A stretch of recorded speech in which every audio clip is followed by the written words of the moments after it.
Welcome to ETF Edge, your go-to place for all things exchange-traded funds.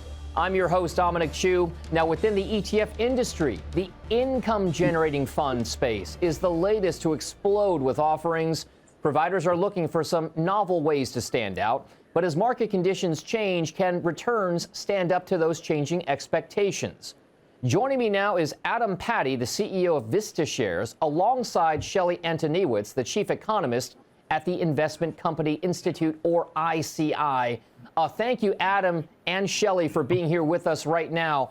Maybe, Adam, I'll start with you, given that you are the fund operator in this discussion right now. Your company has been tracking some of the kind of bigger investing type names, one in particular, over the course of the last several months. And now you're about ready to launch another fund, tracking another notable hedge fund manager.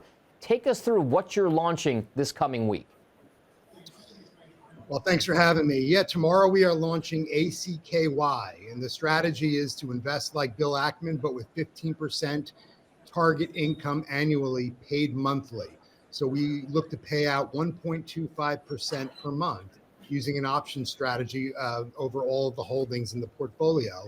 And the strategy mirrors exactly what we did with OMAH back in March, which is invest like Buffett, but with the 15% annual income. So that fund has been very successful, driving almost 500 million in 6 months. We're getting great feedback. Performance has been strong. So, looking to replicate that success and bring out unique strategies that help investors diversify their core equity portfolios. Now, Adam, it is not to take anything away from Bill Ackman, but Bill Ackman maybe hasn't been around or a household name as much as Warren Buffett and Berkshire Hathaway have over the last several decades. So as you launched OMAH, which tracks the Berkshire portfolio with your income enhancement, what exactly led you to Bill Ackman to follow up as a second act to your Berkshire tracking fund? Yeah, I mean, look, there's only one Warren Buffett. So you've got your one and done if you're trying to find another Warren Buffett. However, look, there are a slew of investors out there that have tremendous track records, who are absolutely brilliant, who have a lot of respect. And certainly Bill Ackman is right at the top of that list. So what we did is we went back into the lab and we looked at a whole host of different types of managers. And we tried to identify those managers that tend to have high conviction picks and hold their securities in their portfolio for a long period of time. So that really closed down the loop, right? So a lot of managers are out there doing a lot of trading on a daily basis, or they're hedging out certain exposures on their long positions. We were looking for high conviction managers. And certainly Bill Ackman is the best of the best when it comes to that. And we settled on working on his portfolio, doing the research, and then determining if we can, in fact, pull off a covered call strategy on his holdings, which after looking at many years of his portfolio, we determined, yes, we can. And we're bringing ACKY out tomorrow. All right. So, Shelley, now I'll turn to you. As you look at things from kind of like that high perch from the Investment Company Institute, which is the trade organization, of course, that represents many mutual fund and ETF managers out there. We've talked a lot about the evolution from passive, ETF type products, indexing type products, into this more active stock picking type space. Just how quickly is that product growing, the kind of tracking star managers type product, and maybe perhaps just active ETFs at large? Active ETFs have really taken off. They're going to be a big topic here at our inaugural ETF conference. As you can see, the sign behind me. So I'm beaming in from Nashville. And active ETFs right now are $1.1 trillion. And there is hundreds of billions of dollars a year that have been coming into organic growth into active ETFs. Active ETFs cover just a whole range of strategies. Many of them are focused on cutting edge technology. So you have ETFs that are looking at AI. They're also looking at cybersecurity. But if we want to go back over to high income ETFs, high-income ETFs are super popular as well. And we've got an aging demographic here in the U.S. The baby boomers are solidly in retirement, and they're looking for these types of income streams that Adam was talking about. And so high income ETFs are great because they can help, because of this steady income stream, they can reduce the overall volatility in the portfolio. They typically use dividend paying stocks, high yield bonds, and as Adam mentioned, these option strategies to also add income to the portfolio.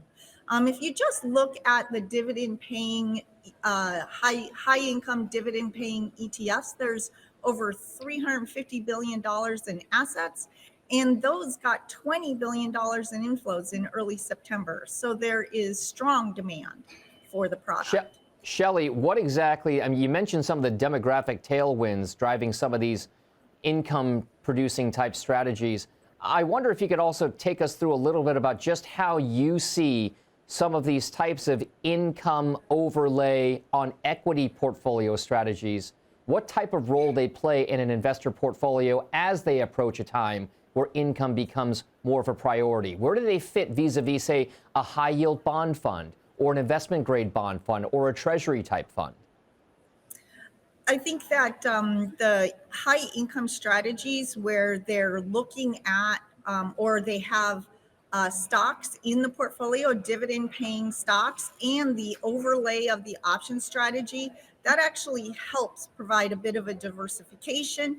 It also allows, with the exposure to the equities, it also allows some of these funds to have some upside risk. Now, if you're using a covered call strategy, some of that will be mitigated, that upside would be mitigated, but you have to remember that the portfolio is receiving premiums from writing those covered calls, and that is helpful for investors looking for income. Adam, the covered call aspect of a portfolio, in essence, it means that you're selling options, call options, at out of the money levels above the current market for the portfolio overall, generally speaking, and then using those option premiums to enhance the returns and then pay them out. My question to you is, we have been living in a very low relative volatility regime for months, quarters, if not years at this point.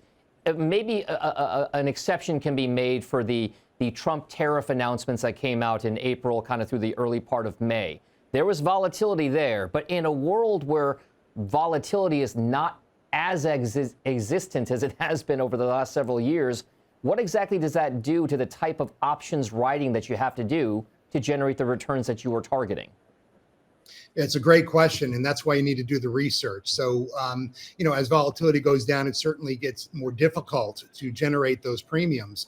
But the key for us is, well, first of all, it's the research looking back in history at different volatility regimes to ensure that, in fact, we can make our numbers. But I think what's important to understand is that we're not waking up in the morning and trying to maximize our income, right? We are trying to hit 1.25% per month, which is a modest amount, actually. We're not, if we generate more than 1.25% per month, we're going to roll it back into the NAV. And in fact, if our underlying holdings generate dividends, that's being rolled back into the NAV as well. So, we don't want to maximize the income. We want to be stable and consistent to hit that 15% on an annual basis. And, our research indicates we can do that in any type of volatility regime. We also have the ability to use different option strategies, not just covered call strategies. So if things really tighten up, we can switch around the strategy. We can even use index options if we need to. But for now, I think we're all set with our covered call strategy that covers the entire portfolios. Okay, Adam, it was Berkshire to start and Warren Buffett. It is now going to, starting tomorrow and this week going forward, be Bill Ackman and Pershing Square. What exactly has been the demand profile that you've been evaluating from the investors that you are, in essence, polling to see the types of products that you are bringing to market and what types of managers you mentioned the idea of having concentrated picks, kind of best idea stock pickers out there. But as we look down the line, can we expect more funds in your mind to come out that are tracking kind of like these star type managers? Yeah, I mean, when we filed for this product, ACKY, we filed for a slew of other ones as well, based on our research. So if this does well, we can certainly bring out others. This is not everything we do, but we think it's an important piece of it. And, we're just going to make sure that whatever we do bring out, we under promise and over deliver, and, has a high quality portfolio, and is designed properly for different market conditions. So, we hope this is the second of a family of similar products that we could bring out in the future. Shelley, this is the latest evolution in this kind of progression in the ETF business over the last couple of 2 or 3 decades at this point, from almost being focused exclusively on passive or index type tracking instruments to now seeing a boom in the number of these active managed ETFs. What exactly has been the primary driver in your mind of that kind of dramatic shift that we're seeing from index passive type investing that appeal to the masses, like a fire and forget type strategy, if you will, to now having one where investors are maybe even actively seeking outperformance above and beyond an index return? Well, we're seeing a lot more financial advisors use active ETFs in their model portfolios.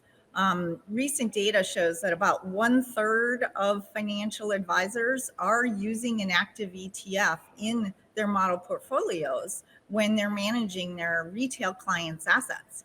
Also, you've got the investors, the sort of do-it-yourself in ETF investors, and they are also flocking to active ETFs. Latest data shows that there's about $100 billion of direct investment by retail investors in active ETFs. So, there is this appeal. Also, ETFs, they have broad appeal across sort of the age range. About half of ETF retail owners are between the ages of 35 and 64, but a quarter of them are under 35. And a lot of these investors are attracted to more of these innovative ETFs and these thematic ETFs, as I was saying before, the cutting edge tech, the cybersecurity, crypto. They're looking for those exposures.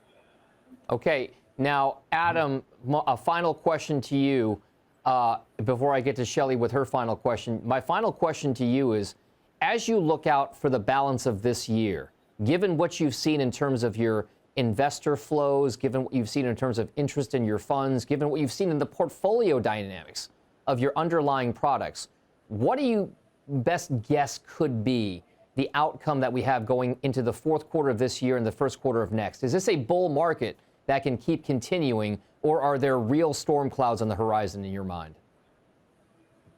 Gosh, I mean, putting aside the geopolitical risks that we're dealing with daily, the big trigger, I think, is interest rates and where that goes over the next few months.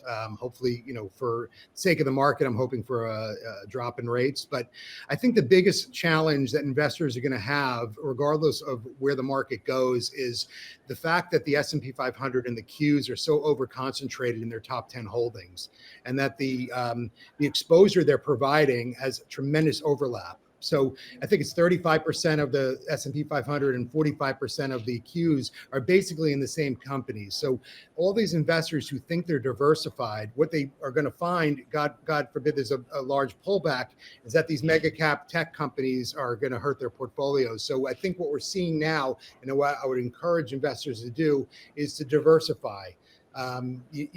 Regardless of whether the market's going up or down, you need to diversify, and you need to diversify in your core equity as well, because the main indexes are not diversified anymore because they've had a historic run up in the mega cap tech companies. And that's why products like ours and others that are more value tilted or quality tilted are starting to get more traction, because investors are looking to get into different types of equities that they don't have as much exposure to, and get ready for a downturn if in fact there is one. All right, so that's that side of the equation. Shelley, in addition to being the chief ETF researcher for the Investment Company Institute, you're also the chief economist. I'm going to ask you to put that economist hat on here. You watch the data, you've seen it come in. We've heard of many other economists and their views on what the economy could look like in the coming months for the U.S.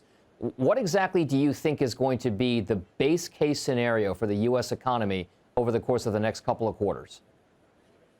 over the next couple of quarters, I mean, certainly the employment report that came out on Friday was very disappointing. And I think that has, cinched the case for a rate cut in September by the FOMC. So we'll definitely see the funds rate, a cut in the funds rate in September. Going forward, depending upon what the labor market looks like, and then, we're also going to, at the end of this week, get some inflation data. So that's going to be key to the Fed's decision as to whether to accelerate the path that they have for rate cuts going forward. Right now, the market is pricing in 3 rate cuts, and that's up from the 2 they had previously. I think that we'll see a slowdown in GDP. Are we going to go into a recession? Maybe not. The Fed is going to be very proactive on trying to support the labor market, but they do have the dual mandate, and they are going to watch those inflation figures very closely. And so while they'll continue to cut rates after September, the pace of those rate cuts are going to depend on the inflation numbers. All right, a lot of data to ponder and think about for sure. My thanks to both of you, Adam Patty and Shelley Antoniewicz. Now, we've asked Shelley to stick around for the ETF Edge podcast. You can catch that and all of our other content over at etfedge.cnbc.com. Thanks for watching. We'll see you next week. Get the ABCs of ETFs with the ETF Edge newsletter.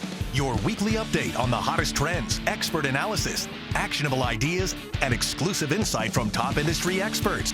Sign up now at cnbc.com/ETF Edge newsletter.